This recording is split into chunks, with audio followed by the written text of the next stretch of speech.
Hello मेरे प्यारे विद्यार्थी जी, कैसे हैं आप सभी लोग। उम्मीद करता हूं कि आप स्वस्थ और मस्त होंगे और अपनी पढ़ाई पूरे मन और लगन से कर रहे होंगे।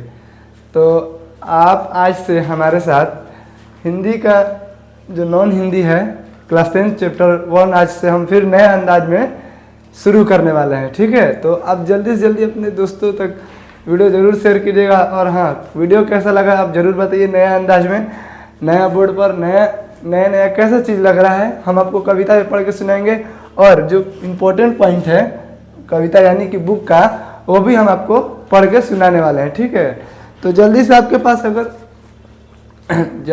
पास अगर एक बुक होगा प्यारा सा, तो आप अपने बुक को निकाल लीजिए। आप देख सकते हैं हमने चैप्टर निकाल रखा है और हम पढ़ेंगे आज तू जिंदा है तो कविता जीवन राग को क्या है ये, इसके बारे में आज हम पढ़ने वाले हैं। ठीक है, जल्दी से आप अपना एक बुक निकाल लीजिए और अपने एक नोटबुक जरूर अपने पास रखिएगा, ताकि हम जो भी आपको बताएं आप आसानी से अंडरलाइन करते चले। ठीक है, आइए कविता का है चैप्टर 1 है तू जिंदा है तो।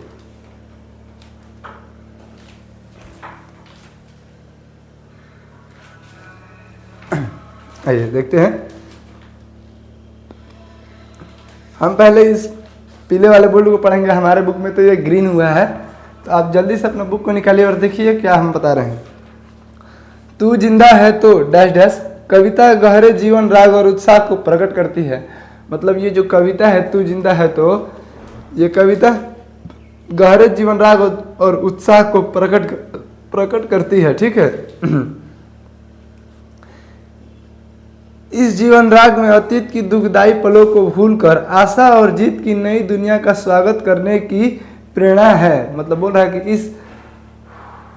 इस जीवन राग में अतीत की दुखदाई, मतलब पहले जो हम थे, पहले हम गरीब थे, पहले हम पढ़ने में कमज़ोर थे, ये सब नहीं सोचते हैं आज हम क्या हैं और अभी इस 24 घंटे में हमारे पास कितना वक्त को हम बचाएं कि हम अच्छे से पढ़ सकें। ठीक है, तो इसको हम देखेंगे अपने 24 घंटे के अंदर में हम क्या कार्य करते हैं, हम अपने विकास की ओर जाते हैं कि नहीं। ठीक है, अपने विकास के सोचिए। आप यह सोचिए कि हमसे आगे कोई नहीं जा सकता। आप अपने आप को हर एक दिन बेहतर से बेहतर बनाने की कोशिश करें। ठीक है, तो आप हमारे साथ जरूर जुड़िए। ठीक है, तो ये हो गया, हमने आपको समझा दिया है। नई दुनिया के जीत को स्वागत करती है। आइए हम कविता को पढ़ते हैं एकदम बेहतरीन तरीके से। अगर आपके पास बुक होगा तो आप भी मेरे साथ साथ पढ़िए। ठीक है, तू जिंदा है तो जिंदगी की जीत में यकीन कर, अगर कहीं स्वर्ग तो उतार ला जमी पर। यदि कवि यह कहना चाहता है अगर तुम जिंदा हो ना जी, ठीक है, तो तू जिंदा है तो जिंदगी की जीत में यकीन करो कि मैं जिंदा हूँ। ठीक है, और मैं अपने मेहनत करके अपने खून पसीना एक करके स्वर्ग को एक दिन जमीन पर उतारूंगा। ये उस वाले स्वर्ग की बात नहीं कर रहा जो कि ऊपर हमारा अंत होने के बाद हम जहाँ जाएंगे, वो स्वर्ग की बात नहीं कर रहा। एक दुनिया में ही अच्छा सा फैमिली हो और ज़्यादा पैसा नहीं, फैमिली को खुश रखने के लिए और अपना जीवन को अच्छा से बिताने के लिए उतना अलग पैसा हो। ठीक है, ज़्यादा पैसा भी आ जाता है तो आदमी गुमान करने लगता है, आदमी थोड़ा अलग टाइप पे लगता है। ठीक है, तो देखिए, ये गम के और 4 दिन, ये सितम के और 4 दिन। बोल रहा है कि ये गम के और 4 दिन, ये सितम के और 4 दिन, ये दिन भी जाएंगे गुजर गए 1000 दिन। कहीं तो होगी इस चमन पे भी बाहर की नज़र, अगर कहीं स्वर्ग है तो उतार ला जमी पर। तू जिंदा है तो जिंदगी के जीत में यकीन कर। ठीक है, ये बोल रहा है कि ये गम के और 4 दिन है। ये गम ज़्यादा दिन तक नहीं रहेगा, ये 4 दिन तक रहेगा। और ये सितम के और 4 दिन, ये जो हमारे पास मुल्कात जो सरकारें हैं हम पे जो भी जुल्म कर रहा है, वो ज़्यादा दिन नहीं करेगा। हमें बहुत कम ही दिन, 4 ही दिन के लिए है, ज़्यादा दिन के लिए नहीं है। गुजर गए 1000 दिन, हम इतना बड़ा हो गए, इतना जल्दी पता चला, तो ऐसे ही वह भी दिन गुजर जाएगा, ज़्यादा दिन नहीं लगेगा। ठीक है, कभी तो होगी इस चमन पे भी बाहर की नज़र, मतलब कभी तो हमारी भी एक दिन वक्त आएगा, हमारा भी वक्त बदलेगा, अपना टाइम आएगा, अपन का टाइम आएगा। ठीक है, तो अपन का टाइम आएगा नहीं, लाना पड़ेगा। ठीक है भाई, अपन का टाइम लाना पड़ेगा। टाइम आता नहीं, कभी भी लाना पड़ता है। ठीक, अगर कहीं स्वर्ग तो उतार ला जमी पर, तू जिंदा है तो जिंदगी की जीत में यकीन कर। ठीक है, आइए अगला पैराग्राफ क्या बोलता है, सुबह और शाम के रंग हुए गगन को चूम कर, तू सुन जमीन गा रही है कब से झूम झूम कर। बोल रहा है कि सुबह और शाम के रंग हुए गगन को चूम कर, तू सुन जमीन गा रही है कब से झूम झूम कर। ये जो भूमि है, जो हमारा पृष्ठभूमि है जिसमें हम जन्म लिए हैं, ये जमीन कब से गा रही है झूम झूम कर। तू आ मेरा श्रृंगार कर, तू आ मुझे हसीन कर। श्रृंगार मतलब क्या, बाली पहना दो, साड़ी पहना दो, ये सब नहीं। श्रृंगार करो यानी कि अच्छा फसल लगाओ मेरे ऊपर और अच्छे से अपना पेट भरो, अच्छा फसल लगाओ, खाओ पियो, मेरा श्रृंगार करो। मैं तुम्हें फल दूंगी, फूल दूंगी, सब्जियां दूंगी, चावल गेहूँ ये सब होता है ना, जो रोपाई वगैरह होता है, बोआ जाता है, ठीक है, बोया जाता है। तू आ मेरा श्रृंगार कर, तू आ मुझे हसीन कर, अगर कहीं है स्वर्ग तो उतार ला जमी पर, तू जिंदा है तो जिंदगी के जीत में यकीन कर। ठीक है। हजार भेष धर आई मौत तेरे द्वार पर, मगर तुझे न छल सकी चली गई वे हार कर। मतलब बोल रहा है कि हजार भेष में आई मौत तुम्हारे द्वार पर, कोई कभी कुछ के रूप में आ रहा है, कभी कुछ के रूप में आ रहा है, कोई बोल रहा है मेरा पैसा दे दो, कोई बोल रहा है तुम मेरा पैसा नहीं दोगे तो मैं तुम्हें ये वो कर दूंगा फलान ढेकान। मतलब हजार भेष धर आई है मौत तेरे द्वार पर, मगर तुझे न छल सकी चली गई वे हार कर। मतलब तुझे कुछ नहीं कर सकी, वे चली गई हार कर। नई सुबह के संग सदा मिली तुझे नई उम्र। बोल रहा है कि नई सुबह हुई और तुझे नया उम्र मिला। कितने लोग सोए के सोए रह जाते हैं, अगर आप उठ गए हैं तो आप बहुत ही बड़ा, बहुत ही भाग्यशाली हैं। आप उठ गए हैं तो आप एक अच्छा अपने दिन को दिनचर्या अच्छा बनाइए और अच्छे से बिताइए अपने दिन को। ठीक है। नई सुबह के संग सदा मिली तुझे नई उम्र, अगर कहीं स्वर्ग तो उतार ला जमी पर, तू जिंदा है तो जिंदगी के जीत में यकीन कर। ठीक।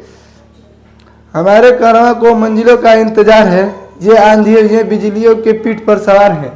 ये बोल रहा है कि हमारे कारवां को, हमारे जो कारवां हैं उनको मंजिलों का इंतजार है। देखिए जो क्वेश्चन बनेगा, हमारे कारवां को किसका इंतजार है, तो मंजिलों का। बहुत सा क्वेश्चन बनेगा लेकिन हमने आपको अभी बताया नहीं, हम बताएंगे अभी। और भी है और शब्दार्थ भी कुछ है, वो भी हम आपको बताएंगे। क्या क्या क्वेश्चन आ सकता है, क्या क्या क्वेश्चन बना है और क्या क्या बन सकता है, ये भी बताऊंगा मैं आपको। ठीक है। हमारे कारवां को मंजिलों का इंतजार है, ये आंधी ये बिजलियों के पीठ पर सवार है।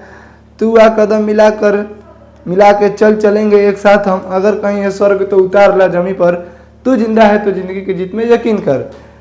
ये आंधी ये बिजलियों के पीठ पर सवार है। आंधी आ रहा तो क्या दिन भर आंधी आएगा? नहीं, ये आंधी आ रहा तुरंत आया और तुरंत चला गया। देखिए जब आंधी आता है ना तो एक लाइन है, आंधी और गुस्सा, आंधी और गुस्सा जाने के बाद पता चलता है कितनी नुकसान हुआ है।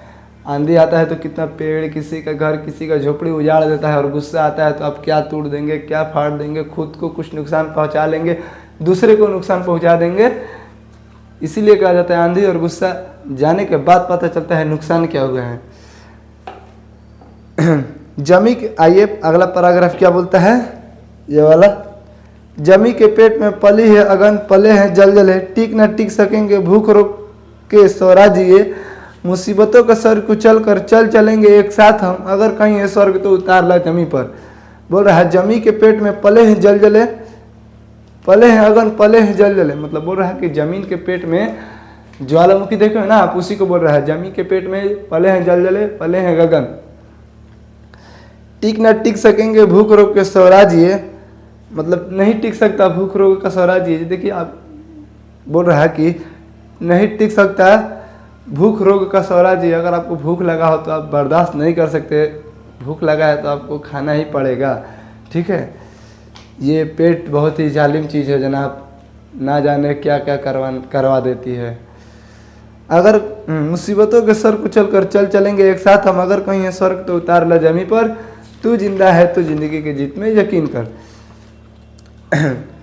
बुरे हैं आग पेट के, बुरे हैं दिल के दाग, ये ना दब सकेंगे एक दिन बनेंगे इनकलाब। बोल रहा है कि बुरे हैं आग पेट के, आग का पेट बहुत बुरा होता है, या ऐसा आग है जिसे हर रोज़ हर वक्त हर टाइम, मतलब अपना 3 टाइम जो भी खाते हैं लोग, 3 टाइम इसे बुझाना पड़ता है। देखिए लाइट आ गया, अजीब लग रहा था ना, कितना अच्छा लग रहा है अब।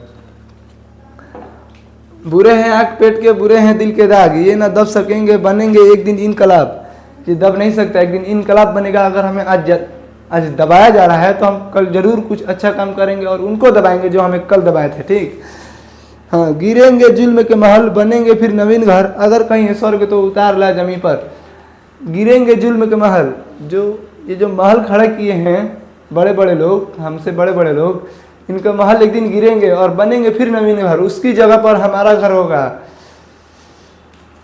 अगर कहीं स्वर्ग तो उतार ला जमी पर, तू जिंदा है तो जिंदगी के जीत में यकीन कर। भाई मेरे, जिंदगी की जीत में यकीन करो।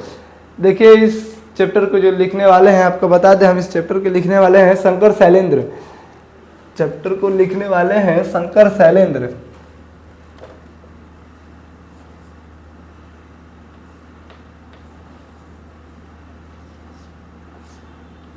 शंकर शैलेंद्र, शंकर शैलेंद्र इस चैप्टर के रचनाकार यानी कि कवि हैं शंकर शैलेंद्र। ठीक है, इस चैप्टर के रचनाकार हैं शंकर शैलेंद्र। कुछ शब्दार्थ है जो देख लीजिए, आता है एग्जाम में बनता है।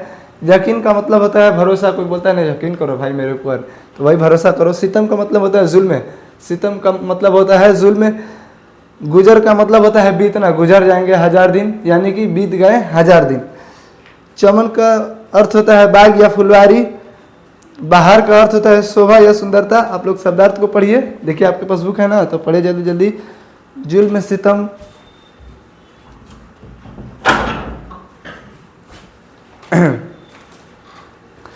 श्रृंगार का मतलब होता है श्रृंगार, श्रृंगार दिया है लेकिन श्रृंगार होता है।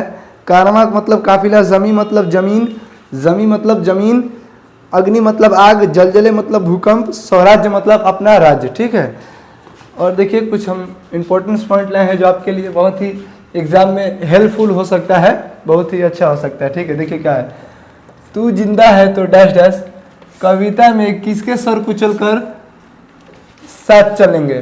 तो ये आपके लिए है, किसके सर कुचल कर, तो लिख लीजिए यहाँ पे मुसीबतों का, मुसीबतों का, मुसीबत का। ठीक है, मुसीबतों का होगा, मुसीबत का यही होता है, एक ही अर्थ हुआ। चमन का अर्थ होता है, देखिए आपने आपको अभी पढ़ा है, अभी जस्ट शब्दार्थ के अंदर ये बना हुआ क्वेश्चन है। ठीक है, चमन का अर्थ होता है फुलवारी। ठीक है, तू जिंदा है तो डैश डैश द्वारा रचित पाठ है शंकर शैलेंद्र। हमने आपको बताया यहाँ पर भी इसके रचनाकार है शंकर शैलेंद्र। और कवि शंकर शैलेंद्र जमीन पर क्या उतारने की बात करते हैं, बार बार बोल रहा है, अगर कहीं है स्वर्ग तो उतार ला जमी पर, तू जिंदा है तो जिंदगी के जीत में यकीन कर। तो क्या उतारने की बात कर रहा है, देखिए इधर क्या उतारने की बात कर रहा है, तो स्वर्ग उतारने की बात कर रहा है। ठीक है, हमारे कारवां को किसका इंतजार है, हमारे कारवां को मंजिलों का इंतजार है। ये आंधी ये बिजलियों के पीठ पे सवार हैं, तो हमारे कारवां को किसका इंतजार है, मंजिलों का। ठीक है, गिरेंगे जुल्म के महल, बनेंगे फिर नवीन घर, अगर कहीं है स्वर्ग तो उतार ला जमी पर। यह पंक्ति किस कविता की है, तो हम अभी कौन सी कविता पढ़ रहे हैं, किस कविता की है, तो अभी हम पढ़ रहे हैं तू जिंदा है तो, तू जिंदा है तो, हम पढ़ रहे हैं तू जिंदा है तो। ठीक है, कौन सी कविता गहरे जीवन राग और उत्साह को प्रकट करती है, मतलब यह कौन सी कविता है जो गहरे जीवन राग और उत्साह को प्रकट करती है, तू जिंदा है तो। पीला वाला बोल्ड में हमने दिखाया है कि यह कविता गहरे जीवन राग और उत्साह को प्रकट करती है। तो आई होप कि आप सभी को यह बहुत ही बेहतरीन तरीके से हमने समझाया है और आपको भी समझ में आया होगा। तो इसी उम्मीद और आशा के साथ मैं आपसे बोलना चाहूँगा कि एक बार भाई अपने भाई के चैनल को सब्सक्राइब तो करो और लाइक एंड कमेंट करना ना भूलें। तो चलिए मिलते हैं अगली क्लास में, आज के लिए इतना ही।